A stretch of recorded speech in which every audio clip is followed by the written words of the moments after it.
Luego puso en mi boca cántico nuevo, alabanza a nuestro Dios. Verán esto muchos y temerán y confiarán en Jehová. Bienaventurado el hombre que puso en Jehová su confianza y no mira a los soberbios ni a los que se desvían tras la mentira.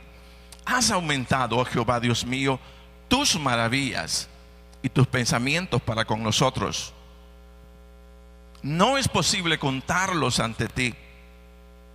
Si yo anunciare y hablare de ellos, no pueden ser enumerados.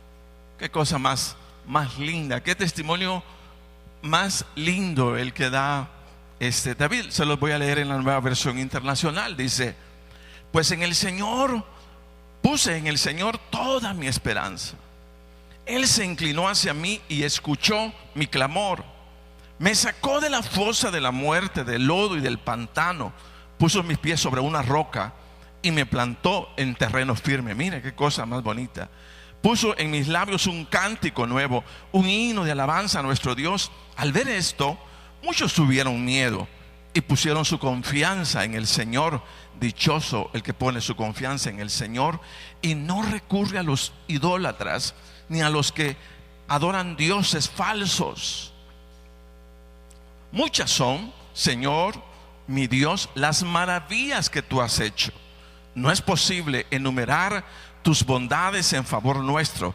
Si quisiera anunciarlas y proclamarlas, serían más de lo que puedo contar. ¿Verdad que es lindísimo cómo David describe y expresa, o más bien dando testimonio de la grandeza del Señor? Quiero decirles que los comentaristas de la Biblia ubican el contexto de estas palabras en momentos de gran aflicción en la vida de David. ¿Y qué tipo de momento? Dice que cuando los amalecitas invaden Siclag, que era un lugar de refugio donde David habitaba con su familia, dice que eligió vivir ahí cuando David huía de Saúl por los celos de muerte que éste había levantado contra él. Resulta que en un momento determinado David sale de Siclag, donde está toda su familia, y él se pone en persecución de los filisteos. En ese espacio donde David anda persiguiendo a los filisteos, dice que es el espacio que usan los amalecitas para invadir Siclag. Y cuando la invaden, se llevan cautivas a las mujeres y a todos los que estaban allí. ¿Sabe? Para leer mejor, yo quiero que vaya conmigo a 1 Samuel 30. Ahí vamos a ver qué es lo que estaba sucediendo en la vida de David.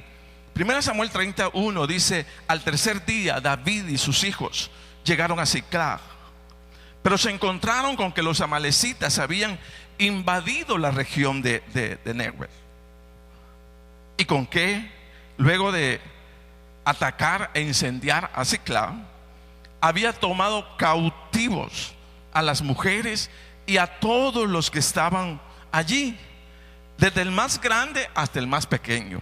Sin embargo, dice, no habían matado a nadie.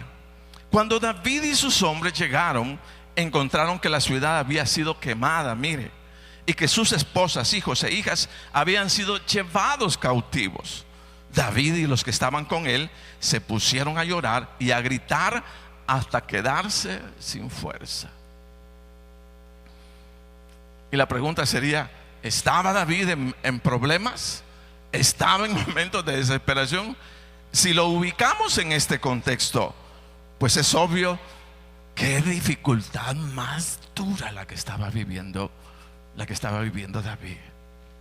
Entonces fue ante estas circunstancias que David testifica en el Salmo 40 el proceso que el Señor usa para liberarlo de tal situación de desesperación y ponerlo en un lugar seguro, que es precisamente lo que quiero dejar en esta mañana. ¿Cómo es que el Señor, lo pasó del momento de desesperación y lo puso en un lugar seguro? Entonces, nuevamente, oiga la palabra: pacientemente es que esperé a Jehová, y se inclinó a mí y oyó mi clamor, y me hizo sacar del pozo de la desesperación, del lodo cenagoso. Puso mis pies sobre peña y enderezó mis pasos. Luego puso en mi boca cántico nuevo, alabanzas a nuestro Dios. Verán esto muchos y temerán y confiarán en Jehová. Bienaventurado el hombre que puso en Jehová su confianza y no mira a los soberbios ni a los que se desvían tras la mentira. Has aumentado, oh Jehová, Dios mío, tus maravillas y tus pensamientos para con nosotros. No es posible contarlos ante ti. Si yo enumerara y hablara de ellos, no los podría enumerar. Serían tantos. Amén. Entonces, para ir así de manera sistemática, ¿cómo fue ese proceso? Aspectos relevantes del proceso de levantamiento que el Señor usó para sacar a David de la desesperación y ponerlo en un lugar diferente.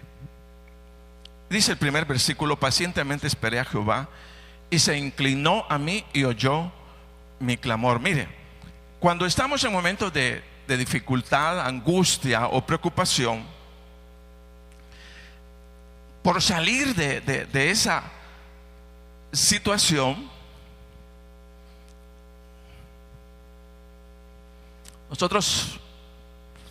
nos llega, hermanos, la famosa impaciencia, el arrebato, la angustia o la desesperación del momento.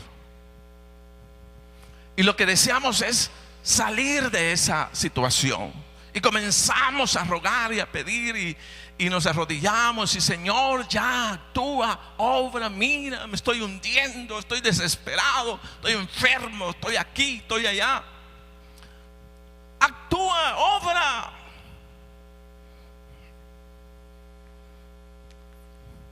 Y por eso que esa experiencia va en contra de lo que David testifica. ¿Sabe? Quiero decirles que el Señor no trata con impacientes. Yo quisiera decir otra cosa, pero el Señor no trata con impacientes. Porque la impaciencia es una obra de la carne que más bien destruye la voluntad del Señor. Entonces por eso Dios no la usa para sacarnos de nuestras dificultades. Más sin embargo, fíjese que quiero decirle que cuando el Señor mira un fruto del Espíritu Santo tan llamativo como es la paciencia, entonces las cosas comienzan a ser distintas, comienzan a ser diferentes. Repito, yo quisiera decir, hermano, ¿verdad? Así el Señor va a contestar. Hay veces no nos contesta de esa forma. Hay veces el Señor usa de mucha paciencia. Quiero decirles que cuando María y Marta le mandaron a decir al Señor que Lázaro, su hermano, estaba enfermo de muerte, y que de alguna manera no dijeron: me urge tu presencia, pero eso es lo que le mandaron a decir: Señor, acá te necesitamos, no allá, acá mi hermano está enfermo. Pero el Señor no corrió con tal urgencia, sino dice la palabra del Señor que dejó todavía correr 2 días. Dice la palabra en San Juan 11:5: Jesús amaba a Marta, a su hermana, y a Lázaro. A pesar de eso, de que había tanto amor, cuando oyó que Lázaro estaba enfermo, se quedó 2 días más donde se encontraba. Entonces,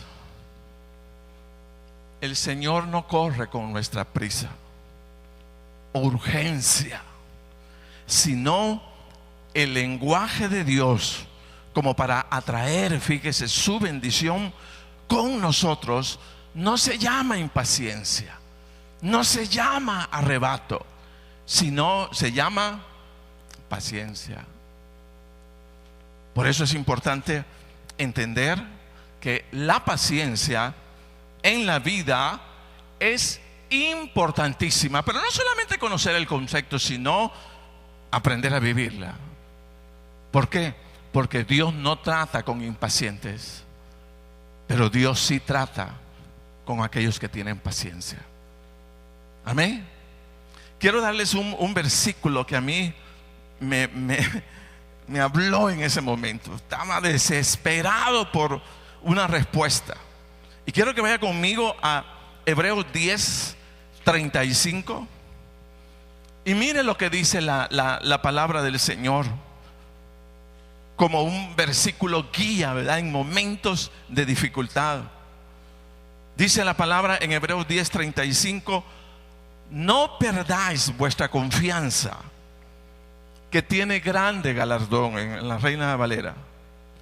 Y oiga lo que dice: porque os es necesaria la paciencia, para que habiendo hecho la voluntad de Dios, obtengáis la promesa. Amén. Yo recuerdo que acababa de salir de la universidad, y mi deseo era trabajar. Y yo decía: Señor, ¿y qué pasa? ¿Dónde estás? Yo anhelaba una respuesta así inmediata del Señor. Tú sabes que lo necesito. Tú sabes, Señor, que me es urgente. ¿Cuántas cosas no le dije al Señor? Pero el Señor no me respondió.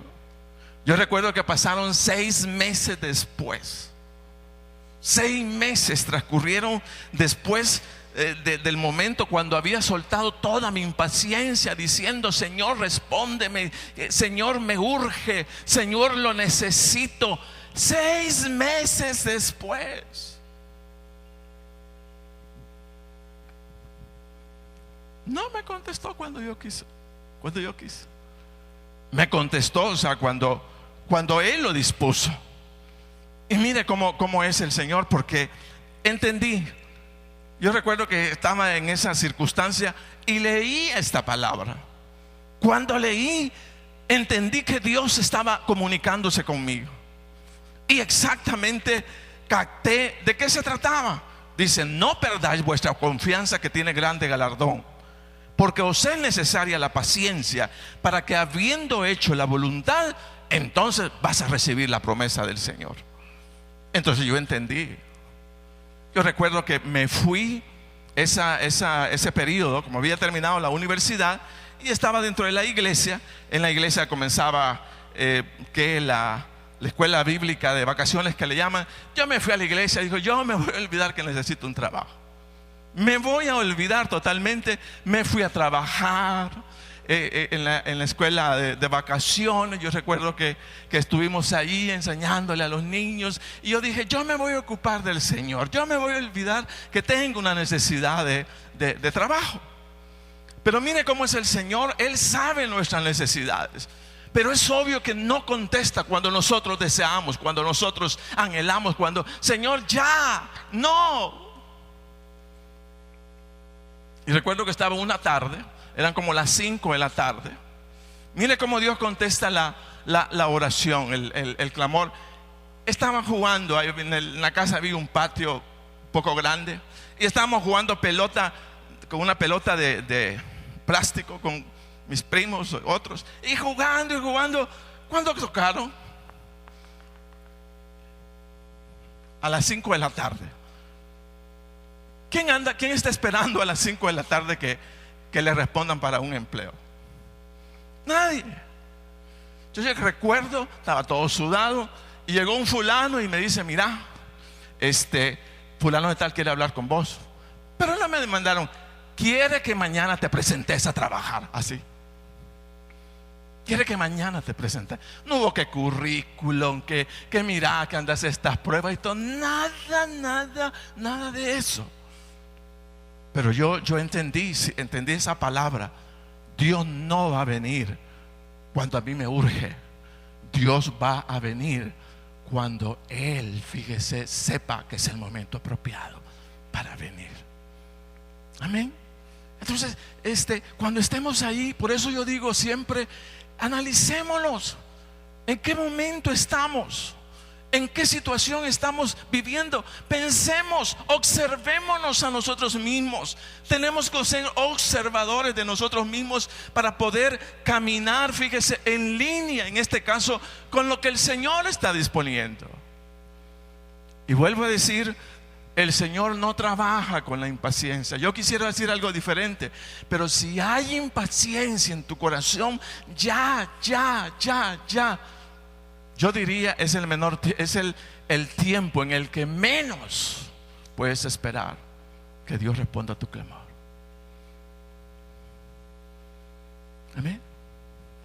Y mire, y como muestra un botón, ya lo dijo David. ¿Qué dijo David?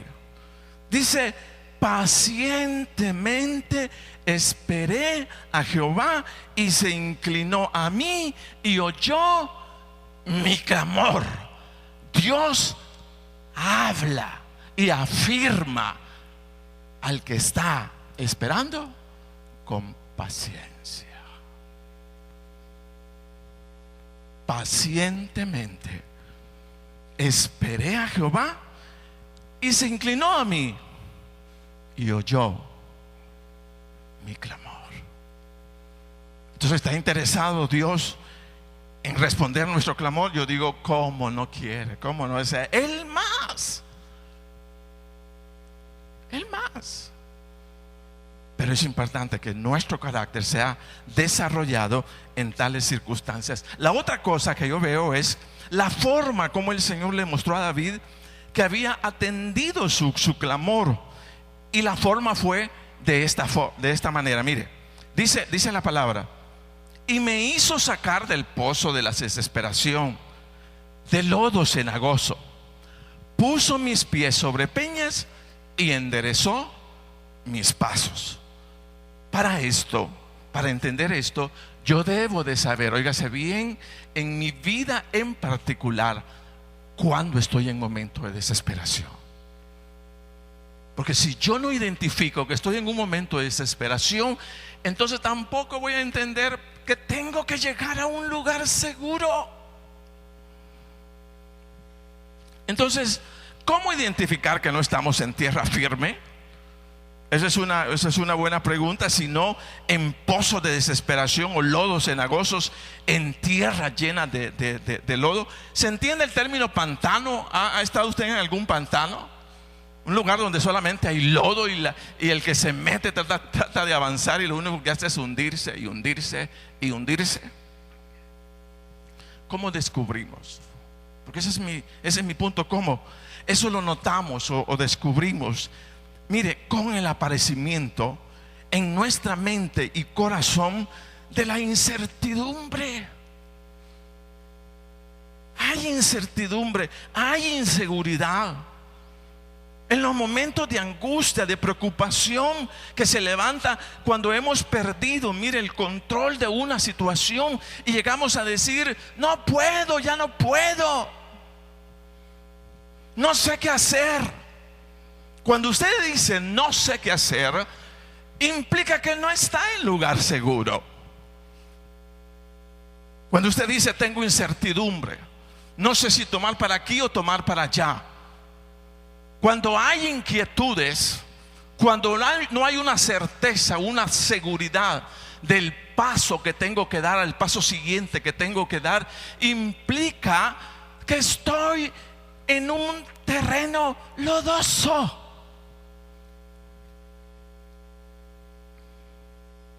No encuentro. Hay angustia, hay preocupación, hay incertidumbre, hay inseguridad y no encuentro qué hacer. ¿Qué indica eso? No encuentro qué hacer. Que no estás en tierra firme.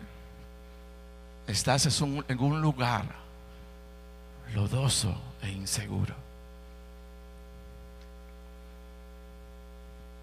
Amén. Sí, están conmigo. Y muchas veces en medio de esta tormento que tenemos, nos atrevemos a decidir sobre circunstancias. Hay veces hasta la empeoramos. Y en lugar de salir a tierra firme, hemos ahondado el pozo aún más profundo. Dice, todo me sale mal. Tomo esta decisión, me sale mal. Tomo la otra, peor estoy. ¿Qué implica eso? Peor, me estoy hundiendo. Estoy en un pozo de desesperación. Estoy en un pozo, fíjese, lodoso. Entonces, lo común en el pensamiento de una persona hundida hundida es la pérdida de la paz, la pérdida del control, hermanos, de su mente. Cuando la persona dice: estoy confundida, estoy complicado, esto no tiene salida, de esto ni Dios puede sacarme. Hay veces expresamos eso. Entonces yo necesito saber, fíjese, que estoy ahí. Porque si yo no identifico que estoy en un lugar inseguro, entonces tampoco estoy necesitando llegar a un lugar seguro.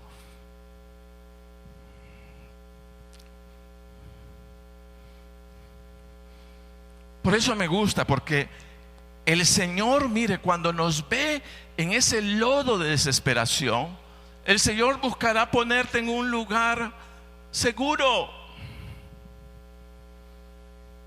El Señor buscará llevarte a lugares firmes.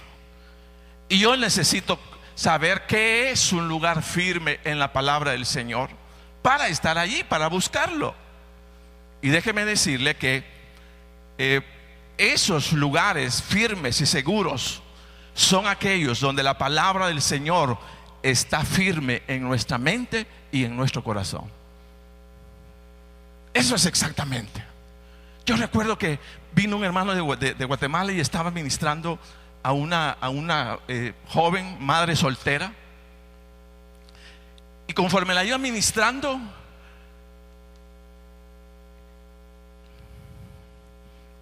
vio lo siguiente.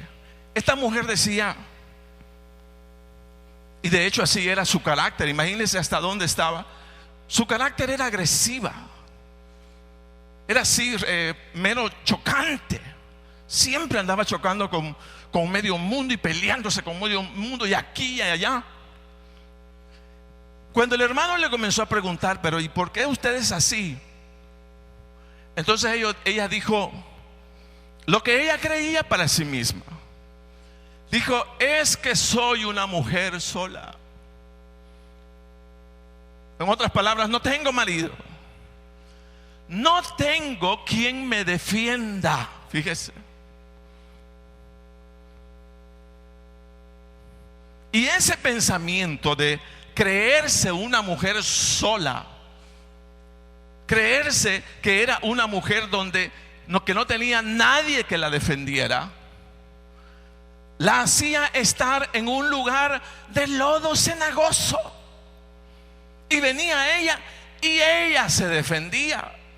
Y se defendía con la agresividad. Por eso era agresiva con medio mundo. Porque lo que había hecho es levantar un seguro de protección donde nadie la dañara. Fíjese usted. Entonces viene el hermano y comienza a decirle: pero el Señor dice que Él va a estar contigo todos los días. Pero miren la condición de la persona frente a la verdad de Dios. Tenía un engaño en su mente, había creído, había pensado mal de las cosas. Ella decía: estoy sola, nadie me puede defender. Pero el Señor dice: yo soy tu escudo, yo soy tu fortaleza, yo soy tu fuerza, conmigo estás seguro. Si se capta, o sea, ¿cómo? Entonces, de ahí es donde el Señor quiere que sacarnos. Nos quiere sacar de pensamientos de inseguridad, de pensamientos de desesperación, de pensamientos de angustia, para ponernos en lugar seguro. Pero ¿cuál es el lugar seguro? Los lugares seguros es donde la palabra de Dios está firme en la mente y en el corazón. ¿Sí? Ese es mi lugar seguro.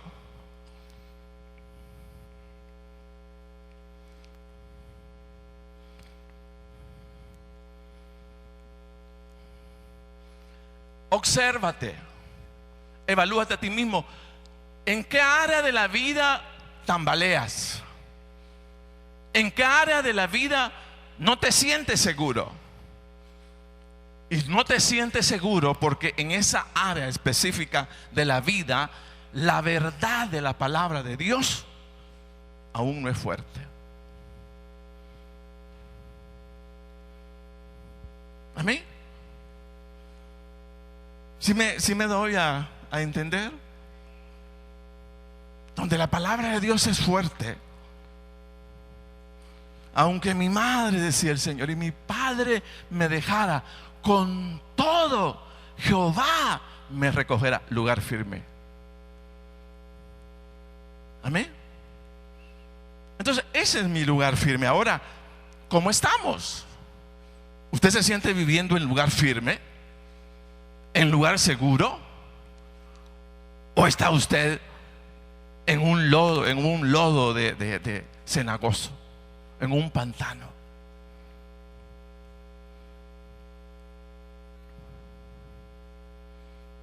Mire lo que hace la palabra de Dios. Dice: fueron afligidos los insensatos, dijo David, a causa del camino de su rebelión y a causa de sus maldades. Su alma abominó todo alimento y llegaron hasta las puertas de la muerte. Pero clamaron a Jehová en su angustia y los libró de sus aflicciones. Pero mire cómo los libró. Dice: envió su palabra y los sanó y los libró de su ruina.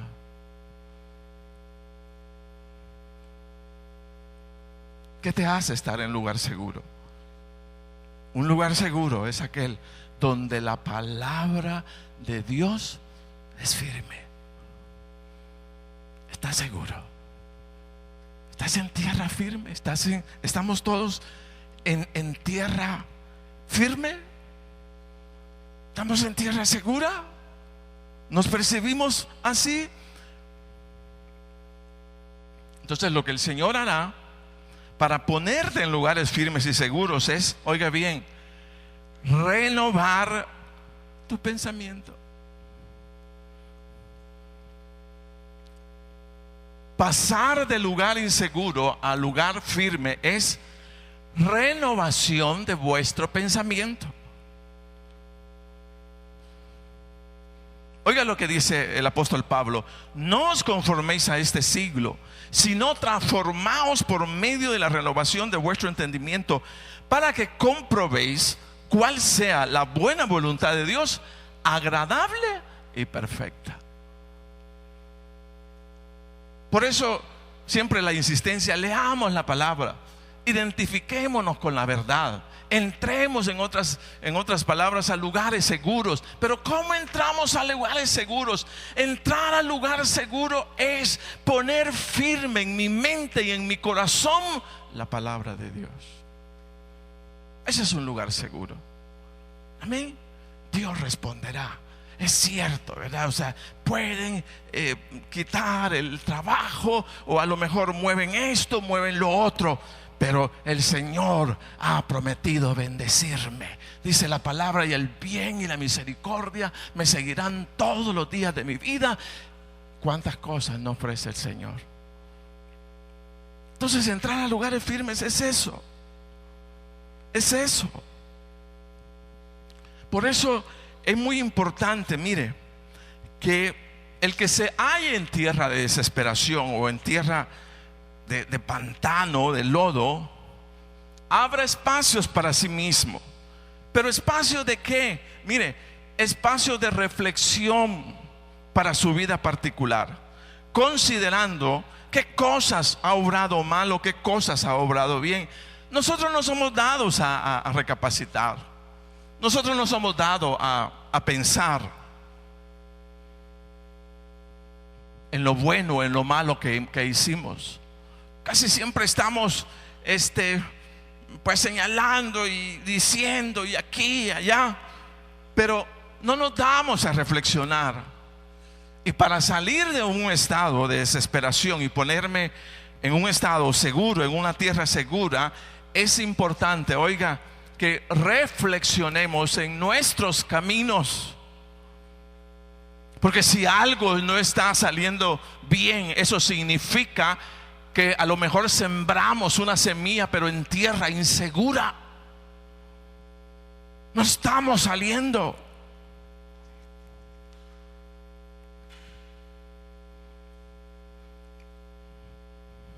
¿Sabe qué dice la palabra? Salmo 4:4: temblad, dice, y no pequéis. Meditad en vuestro corazón estando en vuestra cama, y callad.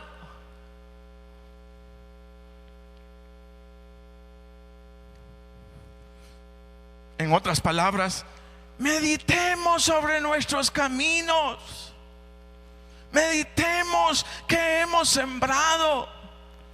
Meditemos porque hemos llegado a ese momento de angustia, de desesperación, de muerte.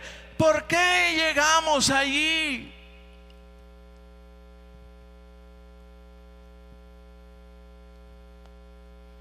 Leía un pensamiento anoche y decía: lo que Dios creó es bueno. Lo que Dios permite es necesario.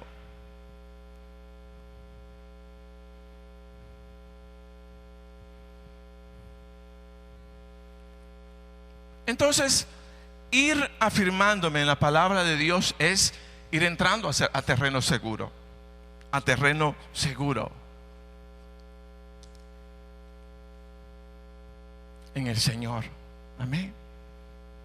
Yo recuerdo a un hermano que él decía, en relación a la obediencia a los diezmos, decía: es que yo doy mis diezmos al final de todo el año. Ay, decía yo, si no los ha dado cada mes, ¿cómo los va a dar en el año? Y ese era su argumento. No, es que yo lo doy al final, allá. Mire, yo no he visto, a persona, óigase bien, firme en su vida económica, que deje de diezmar. No lo he visto. ¿Por qué? Porque más, decíamos hace poco, que transar monedas, el diezmo es transar, dar a conocer nuestra fidelidad al Señor. Cuando venimos con el diezmo, lo que decimos no es tanto: Señor, yo te traigo 100, yo te traigo 200, mira, Señor, yo te traigo 500. No, Señor, yo te traigo un corazón dispuesto, un corazón agradecido.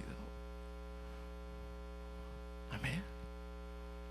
Eso es lo que el Señor está buscando. Y mire, entonces cuando el Señor pone, y de hecho lo dice el salmista, lo expresa,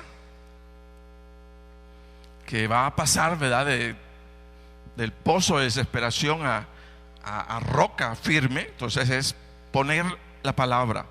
Y luego dice: puso en mi boca cántico nuevo, alabanzas a nuestro Dios. Verán esto muchos y temerán y confiarán en Jehová. Un indicio que estamos saliendo de la crisis en la que estamos viviendo es que la alabanza y la adoración me están siendo devueltas. ¿Verdad que cuesta adorar cuando estamos en momentos de dificultad? ¿Verdad que nos cuesta mucho, hermanos, elevar alabanza al Señor, pero de todo corazón, cuando vemos a un hijo enfermo? Yo creo que no lo hacemos. Pero quiero decirle que cuando estamos saliendo de la crisis en la que hemos entrado, producto de muchas cosas, una de las señales, o sea, que estás volviendo a ese lugar seguro, a ese lugar que el Señor ha preparado para tu vida a través de la palabra de Dios, es cuando, hermano, estás retornando la alabanza, estás retornando la adoración al Señor. Quiero decirles que cuando el pueblo de Israel volvía a su tierra, después de permanecer, dicho pueblo, en Babilonia por 70 años, lo que les fue restaurado fue su alabanza. Un corazón que alaba al Señor, que exalta al Señor, implica, oiga, un corazón restaurado. ¿Y sabe cuál era el canto que el pueblo israelita expresaba, elevaba al Señor cuando ellos estaban saliendo de la cautividad. Dice: porque con alegría saldréis y con paz seréis vueltos. Los montes y los collados levantarán canción delante de vosotros, y todos los árboles del campo darán palmadas de aplauso. Y luego Isaías dice: ciertamente volverán los redimidos de Jehová, volverán a Sión, no triste, dice, sino cantando, y con gozo perpetuo habrá sobre sus cabezas. Tendrán gozo y alegría, y el dolor y el gemido huirán. ¿Cómo identifico que estoy saliendo de mi crisis? Cuando la alabanza y la adoración al Señor me está haciendo de vuelta en mi corazón. Porque cuando estamos de luto, cuando estamos, hermanos, en momentos de angustia, lo que menos sale es alabanza. Pero cuando entendemos y vemos la obra del Señor, comenzamos a alabar el nombre del Señor. Luego concluye David afirmando en bendición la vida de aquel que, aunque desesperado, fue capaz de confiar en el Señor hasta ver la recompensa y ver la mano de Dios ponerlo en tierra firme. ¿Y cómo lo expresa el salmista? Dice: bienaventurado el hombre que puso en Jehová su confianza. Mire, bienaventurado el hombre que puso en Jehová su confianza y no mira a los soberbios, ni a los que se desvían tras la mentira. Has aumentado, oh Jehová, mi Dios, tus maravillas y tus pensamientos para con nosotros. No es posible contarlos ante ti. Si yo anunciare y hablar de ellos, Señor, no podría ni siquiera enumerarlos. Son tantos. Amén. Entonces mire dónde caemos cada uno de nosotros. Dice: bienaventurado el hombre que puso en Jehová su confianza. Y es la confianza que nos tiene, hermanos, en esta mañana. ¿Por qué no nos ponemos de pie? ¿Por qué no recordamos a nuestro Dios? Y hoy el Señor te ha dicho: ¿cómo te voy a sacar del pozo de la desesperación? Voy a renovar tus pensamientos. Voy a quitarte de los pensamientos de engaño, de los pensamientos infructuosos, de los pensamientos que no tienen vida sino muerte. Voy a sacarte de ahí y te voy a poner en tierra firme. ¿Cómo, Señor? Voy a poner pensamientos de vida eterna en tu vida. Amén. ¿Por qué no le cantamos al Señor?